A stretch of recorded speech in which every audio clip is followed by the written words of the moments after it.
আমি human রাইটসের media cell থেকে এসেছি, মিহির মজুমদার, বাণীপুর হাবড়া, উত্তর 24 পরগনা, ফিজিক্যাল মাঠে আজকে অনুষ্ঠান চলছে, পুরস্কার বিতরণী।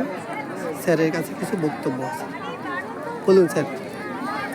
আজকে এই অনুষ্ঠানের দ্বিতীয় দিন আমরা যেখানে এসেছি, অর্থাৎ কল্যাণ আবাস সমূহের আবাসিকগণের দশম রাজ্যস্তরের ক্রীড়া এবং সাংস্কৃতিক প্রতিযোগিতা, যা অনুষ্ঠান গতকাল শুরু হয়েছে।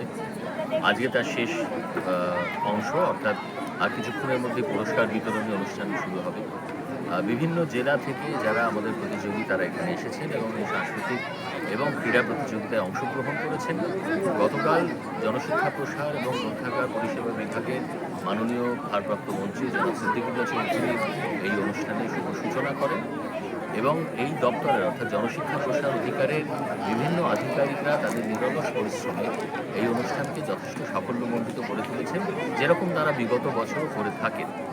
আগামী বছরও এই ধরনের অনুষ্ঠান হবে এবং বিভিন্ন জেলা থেকে যারা আসেন সেই সমস্ত কল্যাণ আবাসিকের আবাসিকরা তারা যথেষ্ট উৎসাহ পান এই খেলাধুলো এবং সাংস্কৃতিক কাজে।